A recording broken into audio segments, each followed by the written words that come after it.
Hola, mi nombre es Natalia López Villalba, soy alumna de la Universidad de la Cuenca del Plata, de la carrera Abogacía, y voy a pasar a hacer la defensa junto con mi compañero Cristian Arauz de el primer trabajo práctico de la cátedra Informática Jurídica. En primer lugar, quiero explicar la relación que hay entre el concepto de información y el de conocimiento. La relación que hay entre el concepto de información y el de conocimiento es que la información tiene como origen datos u objetos sensibles y el conocimiento tiene como fuente a la información, por lo que el conocimiento surge a raíz de la información. El conocimiento no es algo independiente, sino que funciona en conjunto con la información, ya que es necesario recolectar datos para construir el conocimiento. Miguel Ángel Rendón Rojas dice que si la información se elabora a partir de elementos materiales para después aparecer como ente ideal, el conocimiento retoma ese ente ideal para construirse. Siguiendo con el tema de la comunicación, voy a pasar a exponer los 5 axiomas de la comunicación que establece Paul Watzlawick. Y en primer lugar hay que definir qué son los axiomas de la comunicación, y estos son los principios o las leyes por los que se rigen universalmente los intercambios comunicativos. Bueno, en cuanto a estos 5 axiomas, el primero menciona que no es posible no comunicar.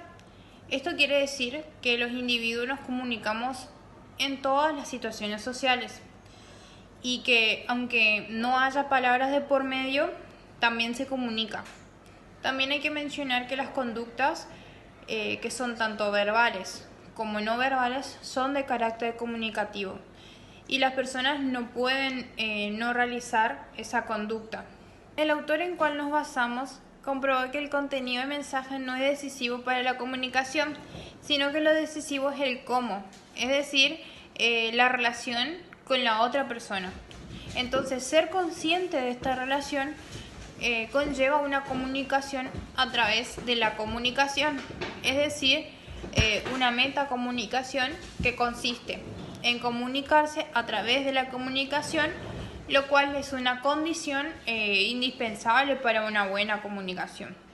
Si existe una relación conflictiva, no puede existir una buena comunicación y colaboración, por lo que es importante que valoremos y respetemos a nuestro prójimo y que le prestemos atención. Bueno, de este modo, la relación entre los interlocutores está moldeada por la puntuación del desarrollo de la comunicación.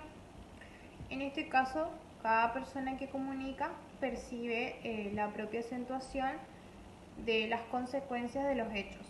¿Qué quiere decir esto? Que la causa, el efecto y la consecuencia se determinan de una manera subjetiva. Esto quiere decir que nosotros consideramos que nuestra conducta es un efecto, mientras que los demás lo asumen como una causa. Bueno, también menciona que la comunicación humana utiliza modalidades analógicas y digitales, lo que significa que la comunicación se puede expresar por medio de analogía, como por ejemplo mediante dibujos o nombres. Estas aparecen en primer plano cuando se trata de relaciones y sentimientos y son medios de expresiones gráficos, ya que tienen su equivalente en medios no lingüísticos. Acá la expresividad es abundante, por lo que hay muchas posibilidades de interpretación. Estas no se transmiten de manera oral, ya que corresponden al aspecto de la relación. Por otro lado está la modalidad digital, que implica la asignación de una palabra a un objeto mediante la escritura y el habla, y responde al aspecto del contenido de la transmisión de la información. Esta tiene una estructura que es diferenciada y es compleja, lógica, y su capacidad de expresión es limitada. Estas dos modalidades se complementan, eh, ya que no existen de manera independiente. Y por último, la comunicación se realiza de manera simétrica o de manera complementaria. Cuando es complementaria, existen dos posiciones que son diferentes. Uno asume la llamada posición superior y el otro asume la posición inferior. Esto no quiere decir que el que está arriba sea mejor que el que está abajo, sino que se relacionan de maneras que presuponen conductas determinadas del otro, pero que condicionan esas conductas. Por otro lado, la relación simétrica, las dos partes se consideran equivalentes por las experiencias y las capacidades que tienen. Y por último, también es importante destacar que estos axiomas conviven en todo tipo de comunicación para que estas comunicaciones sean efectivas. Bueno, ¿cuál es el impacto que tienen las tecnologías de la comunicación y la información en el hombre y su entorno? Bueno, el impacto que tienen las tecnologías de la comunicación y de la información en el hombre es de conectar de manera inmediata al hombre con el mundo. Esto realizó una sustancial modificación de las relaciones que tiene el hombre y brinda nuevas experiencias a partir de la infancia. Son muchos los niños y los adolescentes que las utilizan desde edad muy temprana y ello ayuda con su desarrollo. Pero así como tiene beneficios para la educación y ayuda en relaciones sociales, también tiene desventajas que pueden producir daños, y esto tiene que ver con un uso inadecuado, por lo que se debe inculcar desde muy pequeños un uso racional y responsable de las tecnologías nuevas. Bueno, también como material de la clase vimos unos videos que tienen como título La Revolución Virtual, que fue transmitido por la BBC. Y de allí entendimos que la revolución virtual consiste en la existencia de una red que conecta a millones de usuarios de distintos lugares, eh, a la cual tienen acceso cada vez más personas, y también que creó una innumerable cantidad de riqueza uniendo a personas para trabajar. Se la culpa también de crear una nueva generación de adictos, pero a su vez es una herramienta muy poderosa que permite que accedamos al conocimiento. Bueno, y de acuerdo con al observado en el video, podemos notar que hubo palabras muy importantes, como por ejemplo mundo digital, porque 2.000 millones de personas están conectadas a la red. También comunicaciones, que la red nos conecta con el mundo y se la considera como un cerebro y como el más inteligente del mundo. También la libertad, ya que este es uno de los objetivos principales que se persigue en la red. También me pareció importante la Wikipedia, que es una enciclopedia que es online, que está en constante crecimiento y se convierte en una fuente de información, la fuente de información más grande y poderosa del mundo. Esta página da facilidades a los usuarios, ya que aparte de acceder al conocimiento, pueden ser autores y editar estas páginas. También The World, que fue fundada en 1985 y es una de las comunidades virtuales más antiguas, sin la cual las actuales redes sociales como Facebook, Twitter, etc. no pudieran haber existido. También World Wide Web, que es el medio global de información a través del cual los usuarios escriben desde sus computadoras. También software, que es un conjunto de programas e instrucciones informáticas que permiten ejecutar distintas tareas a partir de una computadora. También, teniendo en cuenta la rama en la que nos dedicamos, los derechos de propiedad intelectual y los problemas legales que estos conllevan. Estos derechos se confieren a las personas sobre las creaciones de su mente y suelen dar al creador derechos exclusivos sobre la utilización de esas obras por un tiempo determinado. Este concepto también puede ser relacionado con el video cuando se observa la descarga ilegal de música por vía web. Con relación a esto, se hace mención a un Napster, que es un servicio de distribución de archivos de música en un formato MP3 y fue la primera gran red de intercambio creados por Sean Parker y Sean Fanning. Y este programa consistía en que los usuarios podían compartir las canciones MP3 con otras personas. Esto generaba una violación justamente de los derechos de autor, lo que provocó una protesta por parte de los artistas. Bueno, por otro lado, para remitirnos a la evolución, al origen de la evolución de Internet, es importante mencionar qué significa ese término. Delpech sostiene que el término Internet es la contracción de Internetwork, o sea, entre redes. Y su origen y desarrollo nos remite a los Estados Unidos durante la segunda mitad del siglo XX.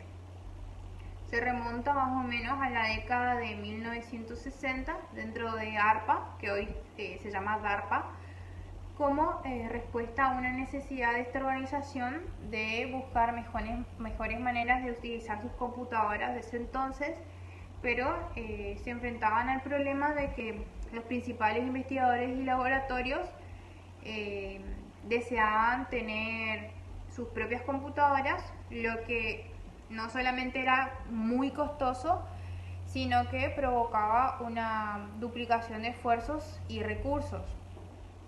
Entonces, de esta manera nació el ARPANET, que significa Advanced Research Project Agency Network, o red de la Agencia para los Proyectos de Investigación Avanzada de los Estados Unidos, que nos legó el trazado de una red inicial de comunicación de alta velocidad que fueron integrando otras instituciones gubernamentales y redes académicas durante los años 70.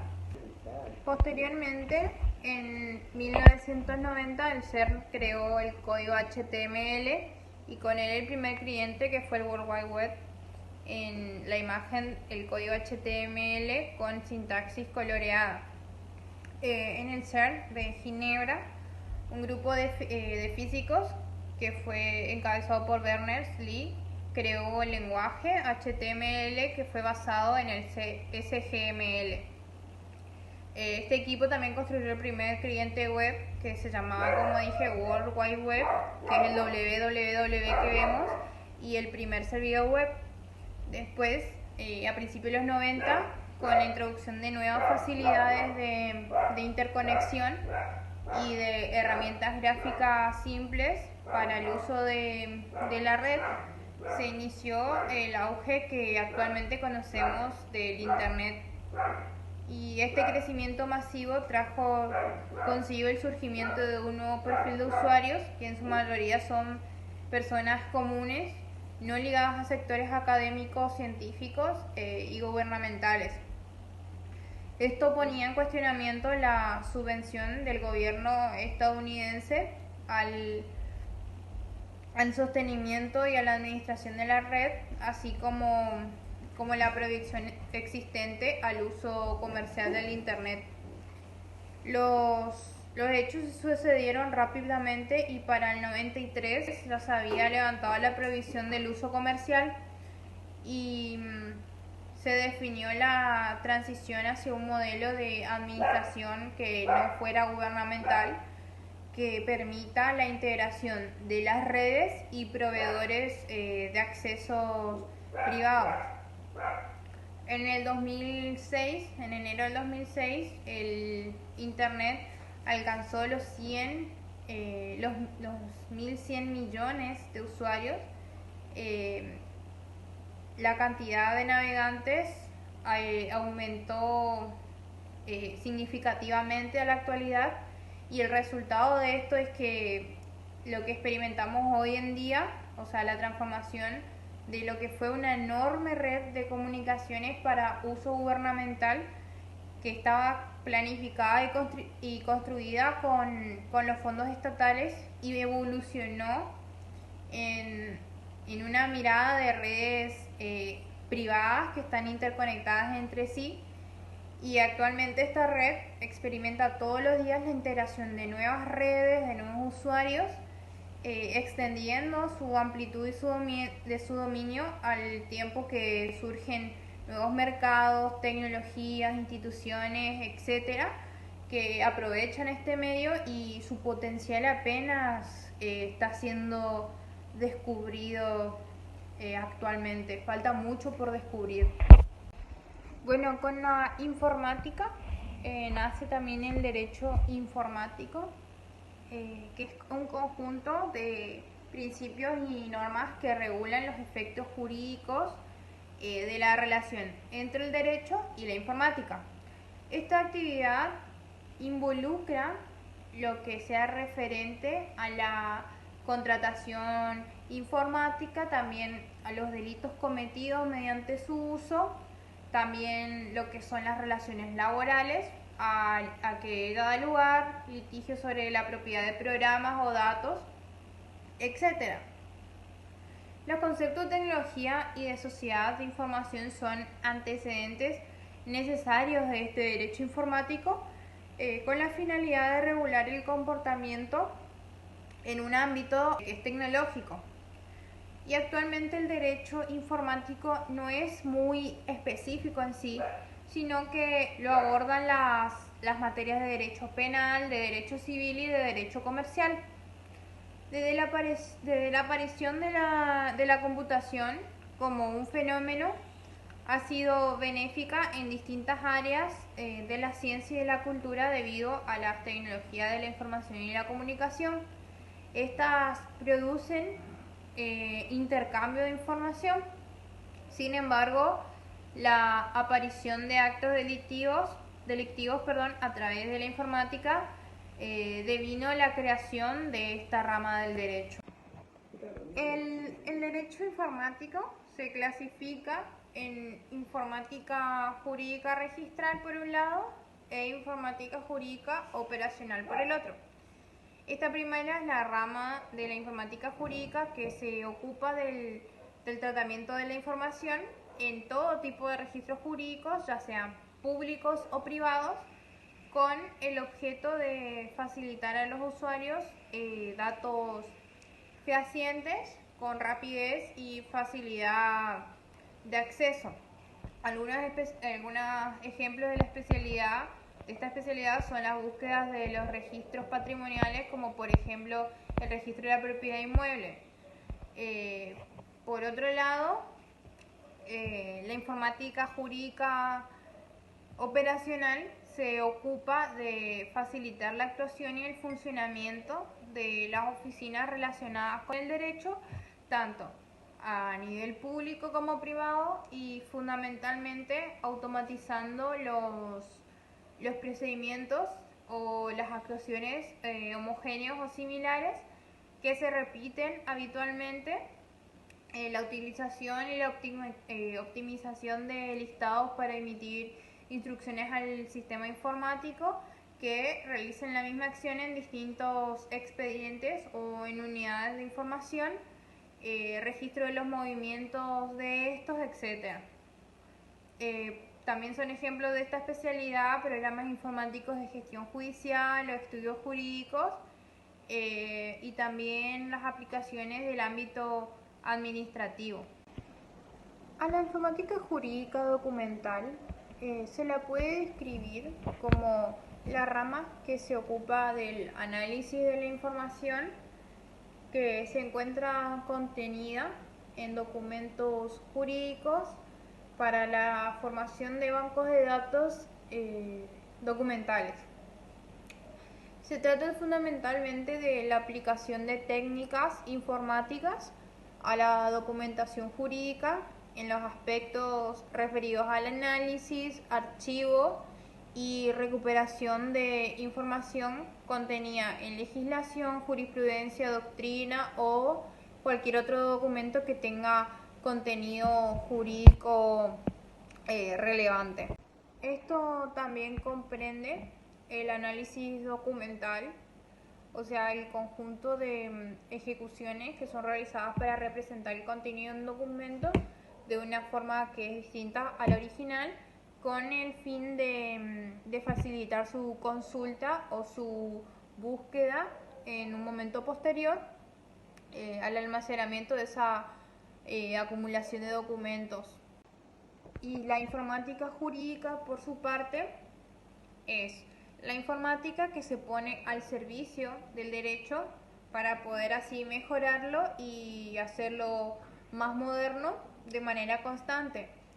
Y se subdivide en informática jurídica documental, informática jurídica de gestión e informática jurídica decisional.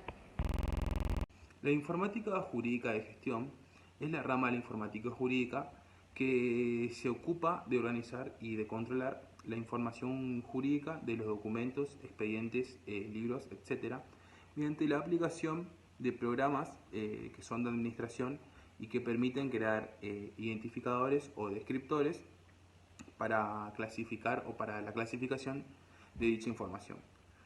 Este tipo de informática también es conocido como una informática de administración o de control, y que es utilizada en tribunales, en estudios jurídicos, en estudios notarios, entre otros, y que tiene una mayor utilización sobre todo para poder llevar a cabo el seguimiento de trámites y procesos con el objeto de mantener actualizada la información y además de llevar un buen control de la misma. La informática registral es la rama de la informática jurídica que se ocupa del tratamiento de la información en todo tipo de registros jurídicos, ya sean públicos o privados, y tiene el objeto de facilitar a los usuarios datos fehacientes con rapidez y con una facilidad de acceso. Algunos ejemplos de esta especialidad son las búsquedas en los registros patrimoniales, como el registro de la propiedad de inmueble o el de la propiedad del automotor, como también puede ser la Inspección General de Justicia, el registro civil, etc. Cuando hablamos acerca de lo que es la informática notarial, primero debemos definir lo que es un notario, que es un profesional del derecho que está autorizado a dar fe de los actos y contratos que ante él se celebran. Para ello, formaliza la voluntad de los otorgantes redactando un instrumento a lo que se le confiere autenticidad, conservar los originales y expide los traslados correspondientes. Su función también comprende la comprobación de hechos y la tramitación de asuntos no contenciosos previstos en las leyes de la materia. A este profesional lo podemos relacionar con la informática a través de la informática notarial. Podemos decir que ofrece ciertas ventajas como son la facilidad de la redacción, adaptación, mejora y perfeccionamiento del documento editado, archivos con los medios electrónicos donde se evita menos la utilización de papel, una eficiencia y rapidez en los servicios prestados a los usuarios y una conservación de documentos ya que estos se pueden digitalizar. La informática jurídica decisional es la rama de la informática jurídica que se ocupa, mediante la utilización de modelos predefinidos, de facilitar la adecuada solución de casos específicos y concretos. Por ejemplo, el rechazo de una petición introducida cuando ha precluido la ocasión para hacerlo en el ordenamiento procesal. También podemos denominarla informática jurídica de ayuda a la decisión. Un sistema experto es un sistema informático que emula el razonamiento humano actuando tal y como lo haría un experto en un área de conocimiento. Los sistemas expertos son una de las aplicaciones de la inteligencia artificial que pretende simular el razonamiento humano, o sea, de la misma manera que lo haría un experto en un área de la especialización. Con su ayuda, personas con poca experiencia pueden resolver problemas que requieren un conocimiento formal especializado. Se pueden obtener conclusiones y resolver problemas de forma más rápida que los expertos humanos. Estos sistemas razonan, pero en base a un conocimiento adquirido y no tienen sitio para la subjetividad. Se ha comprobado que tienen al menos la misma competencia que un especialista humano. El impacto de las TICs en el derecho societario es que este es de un desafío para los abogados y para los contadores, ya que consiste en superar las barreras que todavía separan a estos profesionales de las nuevas exigencias tecnológicas y capacitarse en materia de TICs. Dentro de estas nuevas exigencias tecnológicas se encuentra la elaboración de diversos instrumentos propios del derecho societario, como ser algunas cláusulas específicas a incorporar en los estatutos societarios, autorizando o confiriendo la opción para la utilización de las nuevas tecnologías en las comunicaciones, reuniones a distancias y documentación social, etc. Por otra parte, en el derecho tributario tiene como importancia facilitar la información y asistir a los obligados tributarios, como así también en la publicación de textos actualizados de normas tributarias y de la doctrina administrativa de mayor trascendencia. En este punto voy a hacer un análisis acerca del video Científicos Industria Argentina, acerca de la regulación del Internet. En el video que pudimos observar durante la clase, se comparte un debate acerca de una situación que es muy discutida, la cual trata sobre cómo las tecnologías avanzan por delante de la legislación. Además, también se habla sobre temas sobre el delito informático, la protección de datos personales y la legislación vigente en el mundo y en nuestro país, el derecho de autor, la protección de la privacidad, etc. Los expositores del video son Adrián Panza, que es el conductor del programa, el doctor Marco Sal, que es un abogado penalista especializado en los delitos informáticos, y el doctor Jacobo Cohen Imá, vicepresidente de los asuntos legales. Por otro lado también se encontraba el señor Enrique Chaparro, que es el presidente de la Fundación Vía Libre, y el doctor Ariel Berselli, que es un abogado especialista en los derechos de autor en Internet. El debate del video versa sobre aquellos que creen en una Internet libre y los que piden regulaciones más estrictas. Dentro de las palabras claves analizadas en el video y en clase, se pueden mencionar a los conceptos de migrante nativo digital, en donde incluye dentro de los nativos digitales a los niños y jóvenes nacidos a partir de los años 1990, que han crecido con estas tecnologías digitales y que su lenguaje es nativo del uso de los ordenadores, videojuegos e Internet. La ley SOPA, también conocida como la Stop Online Piracy Act, que es el acta de cese a la piratería en línea, fue un proyecto de ley presentado en la Cámara de Representantes de los Estados Unidos el 26 de octubre de 2011 por el entonces representante Lamar Smith, que tenía como finalidad expandir las capacidades de la ley estadounidense para combatir de esta manera el tráfico de contenidos con derechos de autor y los bienes falsificados a través de Internet. La ley PIPA es un proyecto de ley que tiene por objetivo declarado el brindar al gobierno de los Estados Unidos y a los titulares de derechos de autor herramientas que son adicionales para restringir el acceso a aquellos sitios web dedicados a infringir o a falsificar bienes, en especial aquellos sitios que están registrados fuera del territorio de los Estados Unidos. Este proyecto de ley fue introducido el 12 de mayo de 2011 por el senador demócrata Patrick Leahy. Entonces, el acuerdo ACTA es un acuerdo multilateral voluntario que propone fijar protección y respaldo a la propiedad intelectual, con el propósito de evitar así la falsificación de bienes, los medicamentos genéricos y la piratería en Internet. Para lograr este cometido, el acuerdo permitirá aumentar la vigilancia fronteriza y obligará a los ISP a vigilar todos los paquetes de datos que sean cargados o descargados desde Internet. Descargarse un MP3 de forma ilegal, además el usuario podría eventualmente recibir multas, perder el derecho a la conexión a la web o hasta sufrir penas de prisión.